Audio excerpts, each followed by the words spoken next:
Алтайға көктем ерте келді. Аспанның апталап көз аштырмайтын долы бораны, наурыз туа, жынынан айырылған бақсыдай сап тиылып, соңынан жып-жылы леп ескен. Күнден аздана күлімдеп, күміс күні жамылған қырқалар бусанып жатыр. Жылғалардан сылаң қағып су ақты. Маңайдың бәрі сылық-сылық, былық-былық. Жылысайға жете алмастан көңілім алып ұшады. Шәрбәттің бұрында көп ойлаушы едім. Сақманға солардікіне баратын болғалы тіпті көз алдымнан көлбеңдеп кетпей қойды. Биыл біздің 9-шы сыныпқа Сақманға баратын болып, бәрімізді 2-3 топтан әрбір қойшыға бөлді емес пе?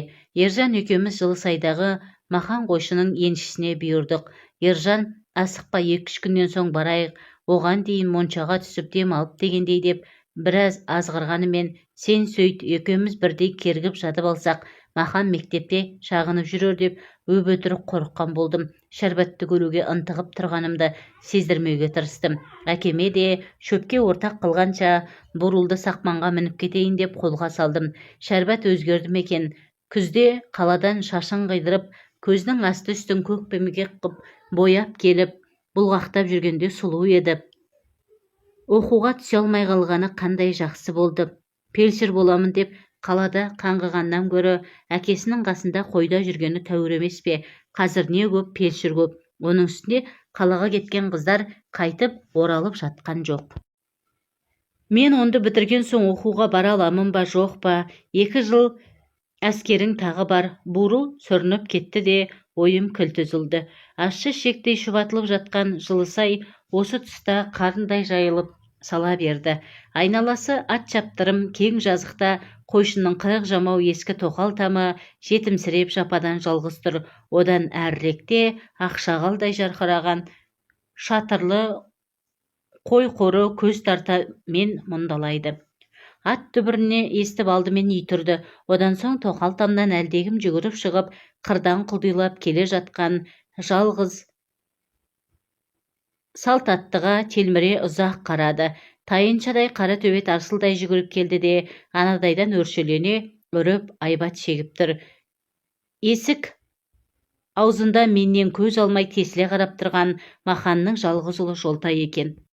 Ассалаумағалейкум. Жолтай даусын соза амандасты. Көкемдер үйде жоқ, тойға кетті, деді Жолтай асығып үсігіп. Мен аттан түсіп қол алып амандастым. Киізбен қапталған аласа ауыр есікті сықырлата ашып ішке кіргенімде, дегенде будан ештеңе ажырата алмадым. Ала көлеңке үй іші ақ монша. Қалай қарар жүрерімді білмей, есік аузында бөгеліп қалдым. Жолтай кім екен келген? Шәрбәт үні құмығып естілді.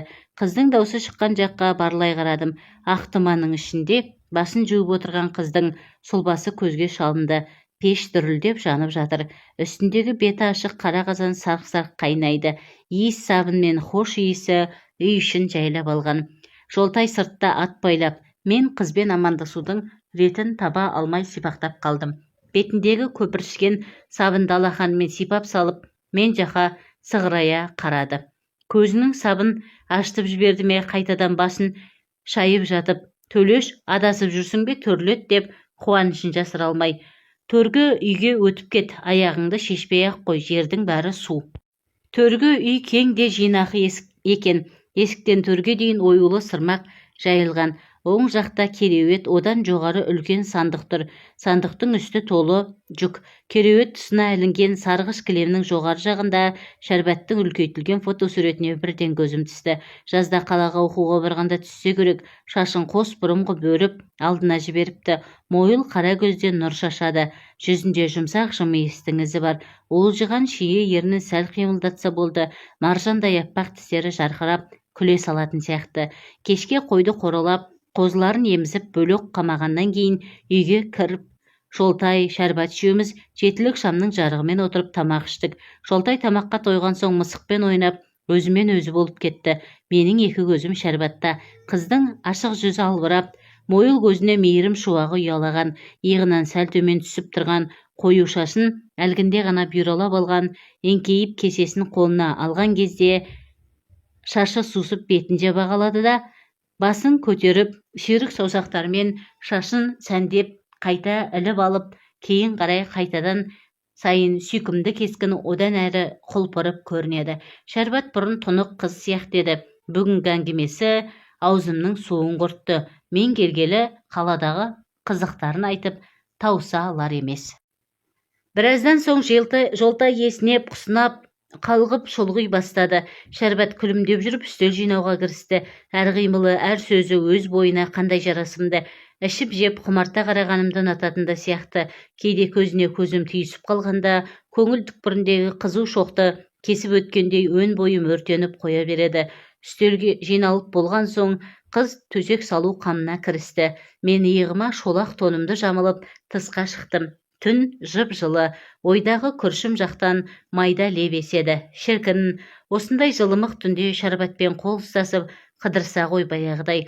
Мен 7-ші кластамын, ол 9-шыда. Екеуміз кешке мектептен бірге қайтатынбыз. Шәрбат біздің көршінің үйінде тұрып оқыды ғой. Сонда күздің қара суығында, қыстың долы боранында, көктемнің мамық түнінде қол ұстасып мектептен бірге қайтушы едік-ау. Ол кезде мен аурушаң әлжуаздау едім. Жолда ұлдармен төбелесіп қалсам, шырылдап мені қорғаштап жүретін. Бурылдың алдына шөп салдым, жалын тарағыштадым, арқасын қақтым. Жолы болар жігіттің деген осы шығар. Махандардың тап бүгін тойға кете қалғанын қарашы. Шәрбатқа жасырмай сырымды ақтарайын. Бүгіннен соң ыңғайы келе бермес. Маған төр алдына төсек салып қойыпты. Сол жағымда жайма төсек. Жолтай пысылдап ұйықтап жатыр. Үй іші ұядай жып-жылы. Тез-тез шешініп, құс төсекке жантайып жатып, қарсы алдындағы қыздың кереуетіне ұрлана көз тастап қойдым. Менің шешініп жатуымды күтсе керек. Біраздан соң ауызғы үйден ыдыс аяқты сылдырлатып бірдеңе істеп жүрген Шәрбат та жетілік шамды жалп еткізіп үрлеп өшірді. Үй іші тастай қараңғы. Шәрбат есікке соғылып қалардай елегізіп жатырмын. Осы кезде қыздың аяқ тықыр естілді. Ақырын басып төсегіне таяды. Сусылдатып көйлегін шешті. Басымды жастықтан көтеріп, демімді ішіме тартып, Шәрбат жаққа тесіле қарадым. Қараңғыға көзім үйренді, білем. Ақшыл көкірекшеммен тұрған қыздың жалаңаш сұлбасын ажыратқандай болдым. Айдың жоғына қарашы. Үйдің іші сүт сәулеге шомылып тұрса ғой, бәрін де анық көрер едім. Төлеш ақшыл көрпенің астына кірген қыз ақырын ғана сыбырлады. Қылмысымның тап үстінен түскендей селк етіп, басымды жастыққа сылқ ете түсті. Көзімді жұма қойдым. Әу, үнім дірілдеп шықты. Ұйықтаған жоқсың ба? Жоқ. Ұйықта, таңертең ерте тұрамыз. Қыздың назды үні тұла бойымда қызықтап өтті. Ұйықта деген бірақ ауыз сөз, ұйықтама дегендей бір түрлі жыл естілді. Қыздың төсегіне қарай еңбектей жөнелгім келді. Жұп-жұмсақ көрпенің астында қолымды жүгіртіп, қыздың мақпал білегінен ұстасам, сол сәтте қыз да екінші қолынан шашымнан аялай сипап, іргеге қарай ығысып жатыр. Сан түрлі қиялға баттым. Өстіп жатқан уақытта қанша уақыт өткен байқамай қалыппын. Жолтай ұйқысырап былдырлады. Осы кезде сырттан үй тұрды. Ат тұяғының дүбірі естілгендей. Махан ағалар келген шығар. Әттең, бағанадан бері айтарымды айтып тастауым керек еді. Біраздан соң иттің жағы семді. Жым-жырт тыныштық қайта үйыды. Көп ұзамай терезенің әйнегі сырт еткендей болды. Кісі қақты деуге келмейді. Сайтан көбелек соғылған сияқты. Бірақ ерте көктемде қайдағы көбелек? Әлде шырт еткен пештегі шоқпа? Сөйткенше болған жоқ, терезеге тағы бірдеңеге сырт дейді. Қыздың кереуеті сықырлады. Міне, Шәрбат төсегінен түсті. Аяғының дыбысын сездірместен ауызғы үйге шықты. Шәрбат далада көп айналған жоқ, қайта кірді. Келіп кереуетіне жатқанда барып жүрегім орнына түсті. Махандар келмеген екен. Қыз да ұйықтай алмай жатыр. Менен сөз күтіп жүрген болар. Ештеңе айтпасам да талай сырды көзбен ұқтырып едім ғой. Ынтықтығымды сезеді. Бағана жатар алдында дастархан жинап жүріп ыңылдап ән салуы тегін емес. Үнінде сағыныш, мұң бар сияқты естілді. Үнсіз жата бергенім болмас, бірдеңе айтайын. Сөз түсінетін қыз ғой. Шәрбат дей бермекші болғанымда сыртқы есікті біреу ақырын ғана дыбысын білдірмей ашты. Мысықтай баспалап келе жатқан әлдегімнің аяқ тықырын естігенде тілімді тістеп қалдым. Жым ба, сайтан ба, тұла бойым сұп-суық болып кетті. Ұп-ұзын қара сұлба қыз кереуетінің үстінен төніп тұр. Шәрбат та қорқып үні шықпай жатқан шығар. Не де болса қимылдағаным жөн. Қара сұлба шешіне бастады. Жым ба, сайтан да емес, адам сияқты. Ентіккен демі абанық естіледі. Шәрбат, деді Қарасылба. Мен оны осылай атадым. Түсіндеме, деді қыз. Төсек қаттырақ сықыр етті де Қарасылба қыздың қойнына кірді. Өңім бе, түсім бе, жүрегім өрекпіп аузыма тығылды. Әлгінде ғана хантағынан биік көрінген кереует аяқ астынан әждақадай суық тартты. Қорқыныштан ба, қызғаныштан ба, ызадан білмеймін, өн бойым безгегі қысқан жандай қалшылдап барады. Құлағым тарс бітіп қалғандай, көзім ештеңе көрер емес. Дәл осы күйде қанша жатқаным есімде жоқ. Бір кезде төсектерден сылқ-сылқ күлкісі естілгенде барып, кірпіктей жиырыла қалдым. Қыз, қойшы жаным, асықпашы, кейін дедім ғой. Қарасылба, шыдай алар емеспін. Қыз, шыда, шын сүйсең шыдайсың. Қарасылба, өйтіп қинамашы. Қыз, ұят қой. Қарасылба, кімнен ұят, несі ұят? Балалар ұйықтап жатыр, ертеме кешпе бәрібір болатын нәрсе ғой. Қыз, аяғым ауырлап қалса қайтемін? Қарасылба, алмай қояр деп қорқасың ба? Ертең-ақ алып қашайын. Қыз, о не дегенің жаным, сенемін, сенбесем құшағымда ашамын ба? Қарасылба, сүйетініңді дәлелдеші, тап қазір дәлелде. Бұдан соң қыз бірдеңе айта бастап еді. Қарасылба тұншықтыра сүйіп, сөзін аяқтатпады. Қыз кетәрісіз бұлқынған болды. Жаным, күнім, кейін деп едім ғой, өзім-ақ деп жалынған болды. Қолың қандай қатты еді, аллай, ауырттың деп. Тұра тұршы, тұншықтым деп. Бірақ осының бәрі Қарасылбаны өршелендіру үшін айтылған мүлайым сөздей тұрпай естілді маған. Қарасылба қыздың бұл сөздерінің қаперіне де ілген жоқ. Іштегі қыж-қыж қайнаған өрт, тамаққа кептелген өксік бұдан әрі шыдатпады. Көрпені серпе лақтырып, орнымнан ұшып тұрдым. Киім-кешегімді қолтығыма қыса сала, ауызғы үйге атып шығып, апыл-ғұпыл киіне бастадым.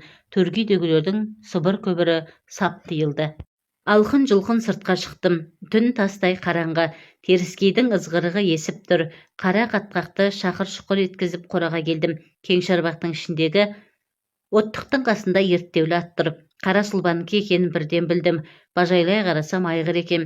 Біздің бие оқыранып айғырдың жанындадыр. Қаным басыма бірақ тепті. Бурылды жүгендеп ерттеп міндім де аяңдап қорадан шықтым. Бурыл жүргісі келмей айғырға жалтақтап қояды.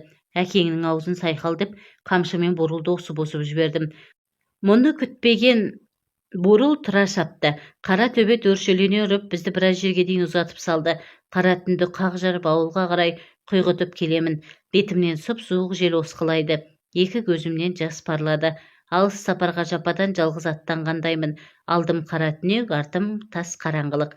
Қараңғылықтан шығып, атымды қамшылап, қараңғылыққа асығып бара жатқандаймын. Қу